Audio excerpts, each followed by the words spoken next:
یہاں تک اللہ تبارک و تعالی نے ان کے اس دعوے کی حقیقت واضح فرمائی تھی جو وہ مسلمانوں کے سامنے کیا کرتے تھے کہ ہم بھی مومن ہیں، تو بتا دیا کہ مومن ہونے کے جو تقاضے ہیں ان میں سے کوئی وہ پورے نہیں کرتے، اور اگر مومن ہیں تو ان کا ایمان بہت ہی بری باتوں کا ان کو حکم دے رہا ہے۔ اب آگے ان کے ایک دوسرے دعوے کی بڑی مدلل تردید ہے، اور وہ یہ کہ وہ یہ کہتے تھے کہ ہم تو اللہ کے بیٹے اور اللہ کے محبوب ہیں، نحن ابناء اللہ و احباؤہ، اور ہمیں آگ چھو ہی نہیں سکتی اور ہم کبھی دوزخ میں جا ہی نہیں سکتے، یعنی جیسا بھی عمل کرتے رہیں آگ ہمیں نہیں چھوئے گی اور اللہ تبارک و تعالی ہمیشہ ہمیں جنت میں رکھیں گے۔ اب اس دعوے کی تردید اگلی آیات میں فرمائی جا رہی ہے۔ میں پہلے ان آیات کی تلاوت کرتا ہوں، پھر اس کا ترجمہ اور مختصر تشریح انشاءاللہ عرض کروں گا۔ اعوذ باللہ من الشیطان الرجیم، بسم اللہ الرحمن الرحیم۔ قل ان كانت لكم الدار الآخرة عند الله خالصة من دون الناس فتمنوا الموت إن كنتم صادقين ولن يتمنوه أبدا بما قدمت أيديهم والله عليم بالظالمين ولتجدنهم أحرص الناس على حياة ومن الذين أشركوا يود أحدهم لو يعمر 1000 سنة وما هو بمزحزحه من العذاب أن يعمر والله بصير بما يعملون قل من كان عدوا لجبريل فإنه نزله على قلبك بإذن الله مصدقا لما بين يديه وهدى وبشرى للمؤمنين من كان عدوا لله وملائكته ورسله وجبريل وميكال فإن الله عدو للكافرين وَلَقَدْ أَنزَلْنَا إِلَيْكَ آيَاتٍ بَيِّنَاتٍ وَمَا يَكْفُرُ بِهَا إِلَّا الْفَاسِقُونَ أَوَكُلَّمَا عَاهَدُوا عَهْدًا نَبَذَهُ فَرِيقٌ مِّنْهُمْ بل اکثرهم لا یؤمنون۔ ان آیات کریمہ کا ترجمہ یہ ہے کہ آپ ان یہودیوں سے کہہ دیجئے، یہ نبی کریم صلی اللہ علیہ وسلم سے خطاب ہو رہا ہے کہ آپ ان سے یہودیوں سے کہہ دیجئے کہ اگر اللہ کے نزدیک آخرت کا گھر تمام انسانوں کو چھوڑ کر صرف تمہارے ہی لیے مخصوص ہے تو موت کی تمنا تو کر کے دکھاؤ اگر واقعی سچے ہو۔ اور انہوں نے اپنے جو کرتوت آگے بھیج رکھے ہیں ان کی وجہ سے یہ کبھی ایسی تمنا نہیں کریں گے۔ اللہ ظالموں کو خوب جانتا ہے۔ یقیناً تم ان لوگوں کو پاؤ گے کہ انہیں زندہ رہنے کی حرص دوسرے تمام انسانوں سے زیادہ ہے، یہاں تک کہ مشرکین سے بھی زیادہ۔ ان میں کا ایک ایک شخص یہ چاہتا ہے کہ 1000 سال عمر پائے، حالانکہ کسی کا بڑی عمر پا لینا اسے عذاب سے دور نہیں کر سکتا، اور یہ جو عمل بھی کرتے ہیں اللہ اسے اچھی طرح دیکھ رہا ہے۔ کہہ دو کہ اگر کوئی شخص جبرائیل کا دشمن ہے تو ہوا کرے، انہوں نے تو یہ کلام اللہ کی اجازت سے تمہارے دل پر اتارا ہے جو اپنے سے پہلے کی کتابوں کی تصدیق کر رہا ہے، اور ایمان والوں کے لیے مجسم ہدایت اور خوشخبری ہے۔ اگر کوئی شخص اللہ کا، اس کے فرشتوں اور رسولوں کا اور جبرائیل اور میکائیل کا دشمن ہے تو وہ سن رکھے کہ اللہ کافروں کا دشمن ہے، اور بے شک ہم نے آپ پر ایسی آیتیں اتاری ہیں جو حق کو آشکار کرنے والی ہیں، اور ان کا انکار وہی لوگ کرتے ہیں جو نافرمان ہیں۔ یہ آخر کیا معاملہ ہے کہ ان لوگوں نے جب کوئی عہد کیا ان کے ایک گروہ نے اسے ہمیشہ توڑ پھینکا، بلکہ ان میں سے اکثر لوگ ایمان لاتے ہی نہیں۔ اللہ تبارک و تعالی نے ان آیات میں ان کے اس دعوے کی تردید فرمائی ہے جو وہ کیا کرتے تھے کہ ہم چونکہ اللہ کے چہیتے بیٹے ہیں اس لیے اللہ تبارک و تعالی ہمیں کوئی عذاب نہیں دے گا اور ہم ہمیشہ جنت میں رہیں گے۔ تو اللہ تعالیٰ فرماتے ہیں کہ اس کا آسانی سے امتحان اس طرح ہو سکتا ہے کہ اگر تمہارا یہ دعویٰ سچا ہے تو ذرا کھل کر علانیہ طور پر موت کی تمنا کر کے دکھاؤ، کیونکہ جب تم یہ کہتے ہو کہ آخرت کے گھر میں ہمارے لیے نعمتیں ہی نعمتیں ہیں، تو ذرا موت کی تمنا کر کے دکھاؤ اور کہہ دو کہ ہم مرنے کو اچھا سمجھتے ہیں تاکہ اس آخرت کے گھر میں پہنچ جائیں۔ چنانچہ باری تعالیٰ فرماتے ہیں قل، اے پیغمبر آپ ان سے کہہ دیجئے ان کانت لکم الدار الآخرۃ عند اللہ خالصۃ، کہ اگر آخرت کا گھر تمہارے لیے خالص ہے من دون الناس، اور تمام لوگوں کو چھوڑ کر، فتمنوا الموت، تو موت کی تمنا کر کے دکھاؤ، ان کنتم صادقین، اگر واقعی اپنے دعوے میں سچے ہو۔ پھر آگے اللہ تبارک و تعالی نے پیشگوئی فرما دی کہ وَلَن يَتَمَنَّوْهُ أَبَدًا، وہ ہرگز ہرگز کبھی بھی موت کی تمنا نہیں کریں گے، بما قدمت ایدیہم، ان اعمال کی وجہ سے یا ان کرتوتوں کی وجہ سے جو انہوں نے آگے بھیج رکھے ہیں۔ وہ جانتے ہیں کہ ہم نے جو کام کیے ہیں اس کے ان کے اوپر اگر مر گئے تو مرنے کے بعد اللہ تبارک و تعالیٰ کی طرف سے سزا ہوگی، تو اس واسطے وہ موت کی تمنا کبھی نہیں کریں گے۔ اب یہ ایک ایسا دعویٰ قرآن کریم نے کر دیا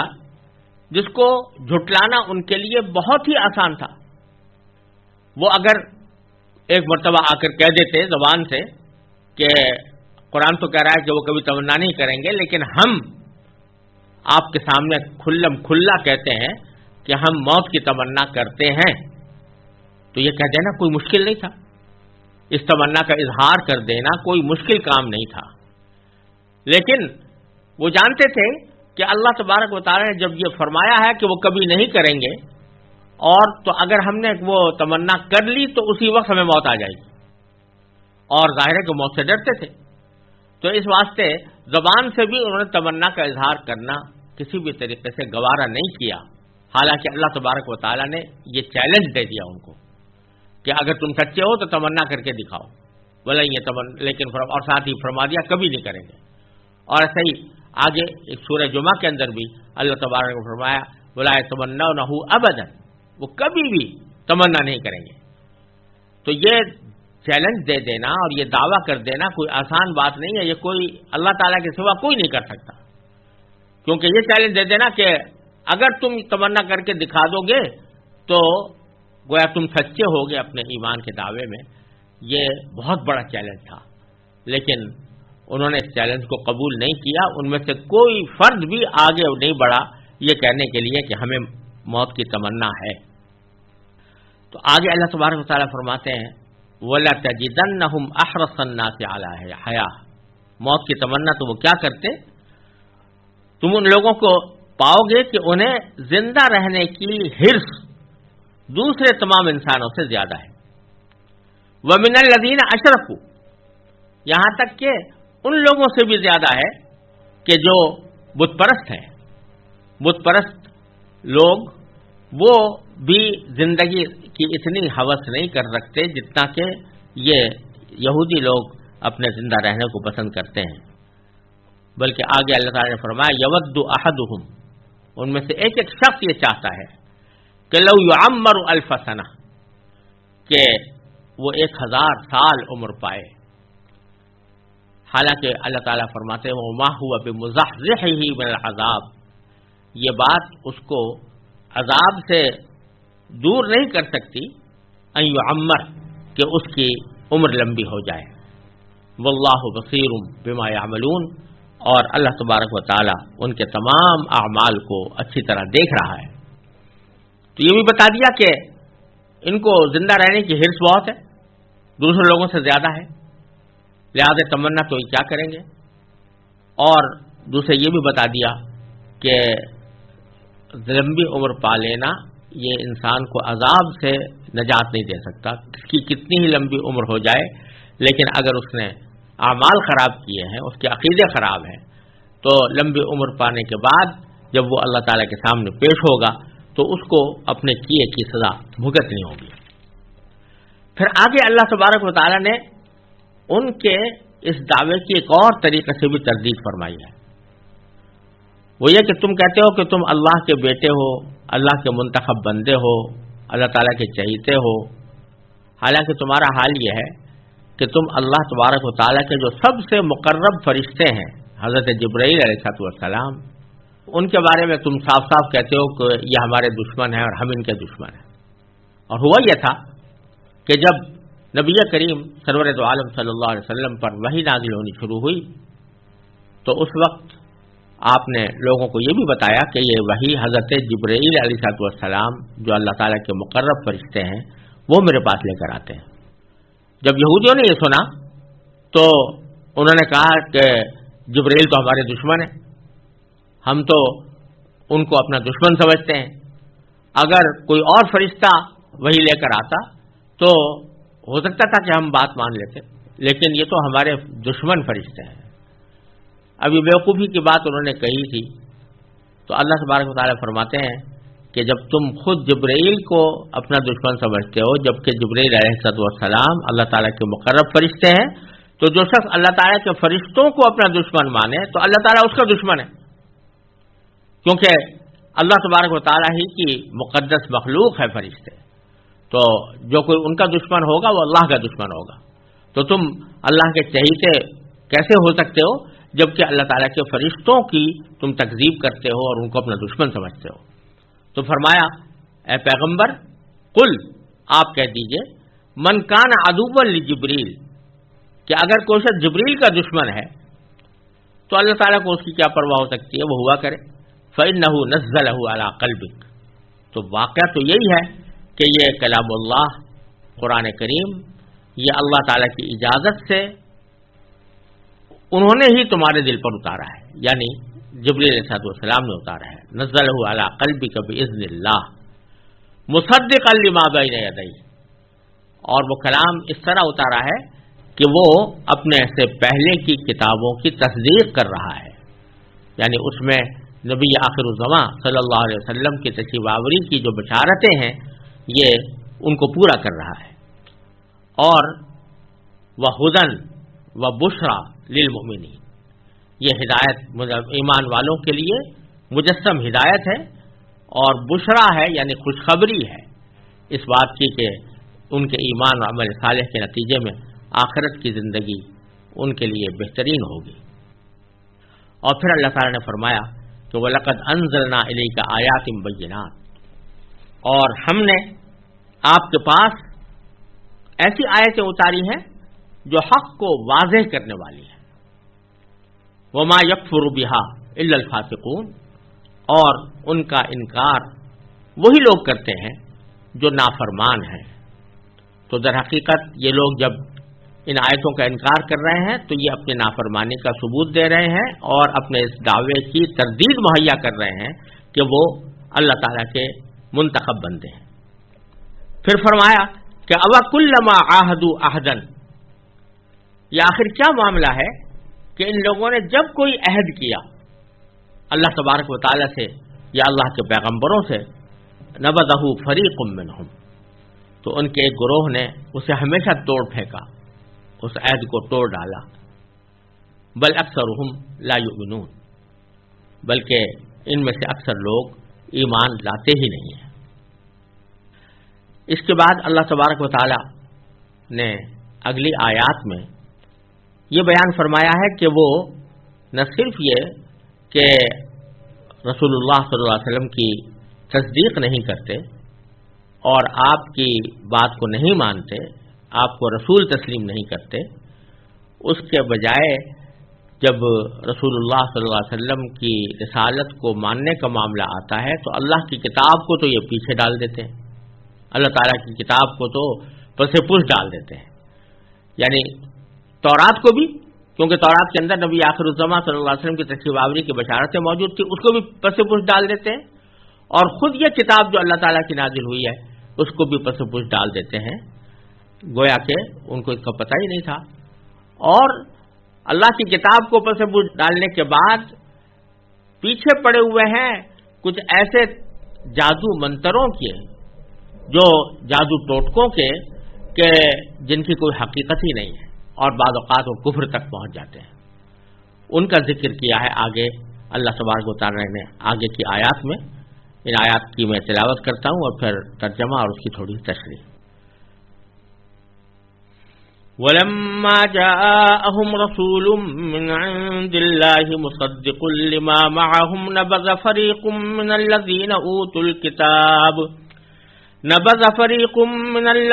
أُوتُوا الْكِتَابَ كِتَابَ اللَّهِ وَرَاءَ ظُهُورِهِمْ كَأَنَّهُمْ لَا يَعْلَمُونَ وَاتَّبَعُوا مَا تَتْلُو الشَّيَاطِينُ عَلَى مُلْكِ سُلَيْمَانَ وَمَا كَفَرَ سُلَيْمَانُ وَلَكِنَّ الشَّيَاطِينَ كَفَرُوا يُعَلِّمُونَ النَّاسَ السِّحْرَ وَمَا أُنزِلَ عَلَى الْمَلَكَيْنِ بِبَابِلَ هَارُوتَ وَمَارُوتَ وَمَا يُعَلِّمَانِ مِنْ أَحَدٍ حَتَّى يَقُولَا إِنَّمَا نَحْنُ فِتْنَةٌ فَلَا تَكْفُرْ فَيَتَعَلَّمُونَ مِنْهُمَا مَا يُفَرِّقُونَ بِهِ بَيْنَ الْمَرْءِ وَزَوْجِهِ وَمَا هُمْ بِضَارِّينَ بِهِ مِنْ أَحَدٍ إِلَّا بِإِذْنِ اللَّهِ وَيَتَعَلَّمُونَ مَا يَضُرُّهُمْ وَلَا يَنفَعُهُمْ وَلَقَدْ عَلِمُوا لَمَنِ اشْتَرَاهُ مَا لَهُ فِي الْآخِرَةِ مِنْ خَلَاقٍ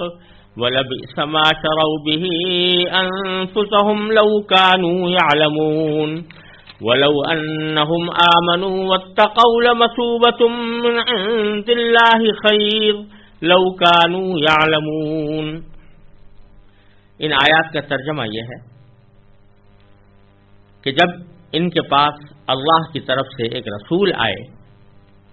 جو اس تورات کی تصدیق کر رہے تھے جو ان کے پاس ہے،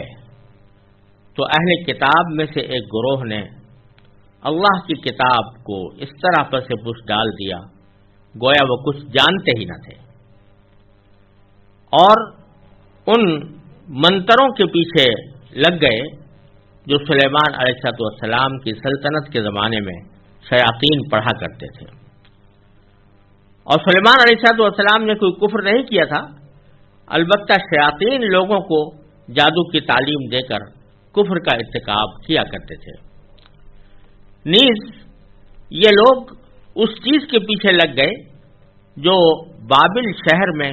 ہاروت اور ماروت نامی دو فرشتوں پر نازل کی گئی تھی۔ یہ دو فرشتے کسی کو اس وقت تک کوئی تعلیم نہیں دیتے تھے جب تک اس سے یہ نہ کہہ دیں کہ ہم محض آزمائش کے لیے بھیجے گئے ہیں، لہذا تم کفر اختیار نہ کرنا۔ پھر بھی یہ لوگ ان سے وہ چیزیں سیکھتے تھے جس کے ذریعے مرد اور اس کی بیوی میں جدائی پیدا کریں۔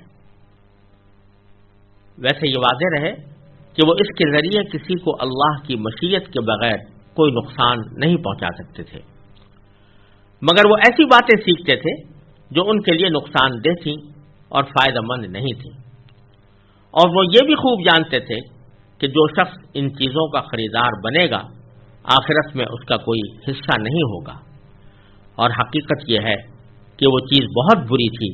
جس کے بدلے انہوں نے اپنی جانیں بیچ ڈالی۔ کاش کہ ان کو اس بات کا علم حقیقی علم ہوتا، اور اس کے برعکس اگر وہ ایمان اور تقوی اختیار کرتے تو اللہ کے پاس سے ملنے والا ثواب یقیناً کہیں زیادہ بہتر ہوتا۔ کاش کہ ان کو اس بات کا بھی حقیقی علم ہوتا۔ ان آیات کریمہ میں اللہ تبارک و تعالی نے یہودیوں کی ایک اور خامی کا اور بہت بڑی غلطی کا ذکر فرمایا ہے، وہ یہ کہ ایک طرف تو ان کے پاس اللہ کی کتاب تورات موجود ہے، اگرچہ انہوں نے اس میں بہت سی تعریفیں کر رکھی ہیں، لیکن اسی کتاب میں نبی آخر الزماں حضرت محمد مصطفیٰ صلی اللہ علیہ وسلم کی تشریف آوری کی خبریں بھی ہیں اور ان پر ایمان لانے کی تاکید بھی ہے۔ اس کتاب کے ان احکام کو تو انہوں نے پس پوچھ ڈال رکھا ہے اور اس کے اوپر عمل نہیں کرتے، اور اللہ تبارک و تعالیٰ کی جو کتاب قرآن کی شکل میں آئی ہے اس کی تکذیب کرتے ہیں، اس کو اللہ کا کلام ماننے سے انکار کرتے ہیں، اس کو تو پس پوچھ ڈال دیا۔ دوسری طرف وہ جادو ٹونے میں اتنے مصروف ہیں کہ جادو ٹونے ہی کو اپنے لیے نجات کا ذریعہ سمجھے ہوئے ہیں اور اس کے پیچھے پڑے ہوئے ہیں. اللہ تعالیٰ کو راضی کرنے کی فکر نہیں، اللہ کے رسول صلی اللہ علیہ وسلم کو راضی کرنے کی فکر نہیں، لیکن جادو ٹونے کے کاموں میں وہ بہت سرگرمی سے حصہ لیتے ہیں. اور یہ بات شروع سے چلی آتی ہے کہ یہودیوں کو جادو سے بڑی دلچسپی ہے، اور ایسے جادو کرنے سے جس کو آج کل سفلی عمل کہا جاتا ہے وہ یہودیوں کے ہاں بہت زیادہ مشہور ہے اور اس کا بڑا رواج ہے. صرف اتنا ہی نہیں کہ رواج ہے، بلکہ ان ظالموں نے اس جادو کے عمل کو حضرت سلیمان علیہ السلام کی طرف منسوب کر رکھا ہے،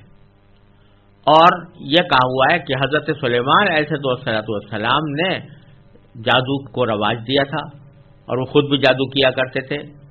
اور یہاں تک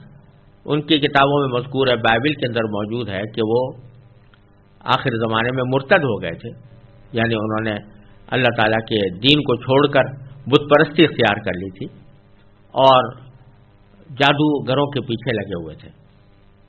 تو اللہ تبارک و تعالیٰ فرماتے ہیں کہ ان لوگوں نے دو حرکتیں کر رکھی ہیں. ایک تو یہ کہ جادو ٹونے کو بہت بڑا اعزاز سمجھے ہوئے ہیں، اس کے پیچھے لگے ہوئے ہیں، اور دوسرا یہ کہ اس جادو ٹونے کو اللہ تبارک و تعالیٰ کے ایک برگزیدہ پیغمبر حضرت سلیمان علیہ السلام کی طرف منسوب کر رکھا ہے، اور یہ کہتے ہیں کہ یہ ان کی تعلیم ہے اور ہم ان کی تعلیم پر عمل کر رہے ہیں. اللہ تبارک و تعالیٰ نے بڑے صاف لفظوں میں ان کے اس الزام کی تردید کی ہے کہ حقیقت میں حضرت سلیمان علیہ السلام نے کبھی نہ کفر کیا اور نہ کبھی وہ جادو کے پیچھے پڑے، وہ تو اللہ تعالیٰ کے برگزیدہ پیغمبر تھے. تو ایک طرف تو اللہ تبارک و تعالیٰ نے یہ سلیمان علیہ السلام کی برات ظاہر کر کے ان کی جادو اور ٹونے کے پیچھے لگنے کی تفصیل بیان فرمائی ہے. چنانچہ فرمایا کہ وَلَمَّا جَاءَهُمْ رَسُولٌ مِّنْ عِندِ اللَّهِ، اور جب ان کے پاس اللہ تبارک و تعالیٰ کی طرف سے ایک رسول آ گیا، اور اس سے مراد نبی آخر الزماں سرور دو عالم صلی اللہ علیہ وسلم ہے، یعنی آپ تشریف لے آئے، تو انہوں نے کیا کیا؟ نبذ فریق من الذین اوتوا الکتاب، یہ نبی آ گئے، پیغمبر آ گئے، مصدق لما معہم، جو تصدیق کر رہے تھے ان پیشن گوئیوں کی جو ان کے پاس موجود ہیں. تو نبذ فریق من الذین اوتوا الکتاب، اہل کتاب میں سے ایک گروہ نے پیچھے پھینک دیا کتاب اللہ کی کتاب کو، وراء ظہورہم، اپنی پشتوں کے پیچھے ڈال دیا، یعنی اس کو نظر انداز کر دیا، اس پر عمل کرنے کی کوشش نہیں کی. کأنہم لا یعلمون، ایسے بن گئے جیسے کہ ان کو بالکل کوئی علم ہی نہیں ہے کہ اللہ کی کتاب میں نبی آخر الزماں صلی اللہ علیہ وسلم کی کیسی بشارتیں موجود ہیں. واتبعوا ما تتلو الشیاطین، اللہ کی کتاب کو اوپر سے پوچھ ڈال دیا اور پیچھے لگ گئے ان چیزوں کی، ان منتروں کے جو شیاطین پڑھا کرتے تھے علی ملک سلیمان علیہ السلام کی سلطنت کے زمانے میں. یعنی حضرت سلیمان علیہ السلام خود تو جادو سے بالکل بری تھے، لیکن حضرت سلیمان علیہ السلام کے زمانے میں کچھ شیاطین نے، جن میں جنات بھی داخل ہیں اور انسان بھی داخل ہیں، ان لوگوں نے کچھ منتر پڑھنے شروع کیے تھے، اور اس منتروں کے ذریعے وہ جادو کی تعلیم دیا کرتے تھے اور خود بھی جادو پر عمل کیا کرتے تھے. تو انہی منتروں کے پیچھے یہ یہودی لگے رہے، اللہ کی کتاب کو پھر سے پوچھ ڈال کر اس کے پیچھے لگ گئے. پھر بیچ میں اللہ تبارک و تعالیٰ نے بہت ہی ضروری سمجھا اس بات کو کہ ان لوگوں نے حضرت سلیمان علیہ السلام کے بارے میں جو یہ جھوٹا الزام لگایا تھا کہ وہ مرتد ہو گئے تھے، یا انہوں نے کفر اختیار کر لیا تھا، یا وہ جادو کرتے تھے، اور جادو بھی ایسا جادو جو شرکیہ کلمات پر مشتمل ہوتا تھا. تو اس کی تردید اللہ تبارک و تعالیٰ نے بہت ہی واضح الفاظ میں بیچ میں جملے معترضہ کے طور پر فرمائی ہے کہ، اور حقیقت یہ ہے کہ سلیمان نے کوئی کفر نہیں کیا تھا، ولیکن الشیاطین کفروا، ما کفر سلیمان ولیکن الشیاطین کفروا، سلیمان نے کوئی کفر نہیں کیا تھا بلکہ شیاطین نے کفر اختیار کیا تھا، یعلمون الناس السحر، اور کفر یہ کیا تھا کہ وہ لوگوں کو جادو سکھایا کرتے تھے۔ جادو کے بہت سے طریقے ایسے ہوتے ہیں کہ جن میں شرکیہ کلمات ہوتے ہیں، مشرکانہ کلمات ہوتے ہیں۔ یہ ایسے کلمات سکھا کر لوگوں کو جادو کے اوپر بھی عمل کرتے تھے اور اس طرح شرک کا بھی ارتکاب کرتے تھے، یعنی کفر کا ارتکاب کرتے تھے۔ یہ سارا کام شیاطین کا تھا۔ حضرت سلیمان علیہ السلام کا اس سے کوئی تعلق نہیں تھا، اور یہودیوں نے یہ غضب کیا کہ خود حضرت سلیمان علیہ السلام کو جادوگر قرار دے کر ان کے بارے میں یہ مشہور کر دیا کہ انہوں نے آخری عمر میں بتوں کو پوجنا شروع کر دیا تھا۔ ان کے بارے میں یہ جھوٹی داستانیں اپنی مقدس کتابوں میں شامل کر دیں، جو آج تک بائبل میں بھی درج چلی آتی ہیں۔ چنانچہ بائبل کی کتاب سلاطین اول کی باب 11 سے میں اس کے فقرہ نمبر 1 سے لے کر 21 تک ان کے معاذ اللہ مرتد ہونے کا، حضرت سلیمان علیہ السلام کے مرتد ہونے کا بیان آج بھی موجود ہے۔ تو قرآن کریم میں اس آیت میں اس ناپاک الزام کی تردید فرمائی ہے، اور اس سے یہ بات بھی واضح ہوتی ہے کہ جن لوگوں نے قرآن کریم پر یہ الزام لگایا ہے کہ وہ یہودیوں اور عیسائیوں کی کتابوں سے ماخوذ ہے، وہ کتنا غلط الزام ہے، کیونکہ یہاں قرآن کریم بالکل صاف الفاظ میں یہود و نصارہ کی کتابوں کی تردید کر رہا ہے، اور فرما رہا ہے کہ یہودیوں کی کتابوں میں جو درج ہے کہ سلیمان علیہ السلام کافر ہو گئے تھے، یہ بالکل غلط ہے۔ لہذا اس سے یہ بات بھی واضح ہوئی کہ پیچھے کئی جگہ تورات یا انجیل کے بارے میں اللہ تبارک و تعالی نے جو یہ فرمایا کہ قرآن اس کی تصدیق کرتا ہے، تو اس کا یہ مطلب نہیں ہے کہ جو کچھ بھی آج تورات اور انجیل میں موجود ہے وہ ساری باتوں کی تصدیق کرتا ہے، بلکہ مطلب یہ ہے کہ اس میں جو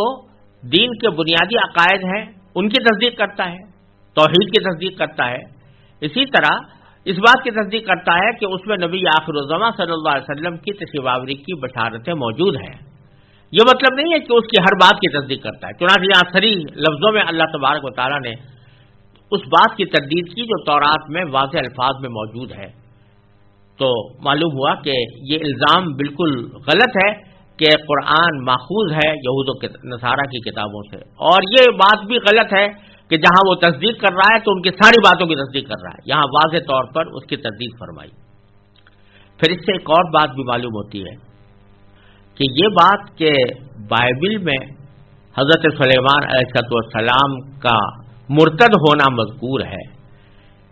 اس کا علم نبی کریم سرور دو عالم صلی اللہ علیہ وسلم کو وحی کے سوا کسی اور طریقے سے نہیں ہو سکتا تھا، اس واسطے کہ آپ امی تھے اور مکہ مکرمہ میں آپ نے پرورش پائی، وہاں کوئی آدمی ایسا نہیں تھا جو آپ کو یہود و نصارہ کی کتابوں کی تعلیم دیتا، تو جو آپ کے بارے میں آپ کے علم میں کچھ نہیں تھا، قرآن کریم کے آنے سے پہلے یہ بات معلوم نہیں تھی کہ حضرت سلیمان علیہ السلام کے بارے میں ان کی کتابوں میں کیا لکھا ہوا ہے۔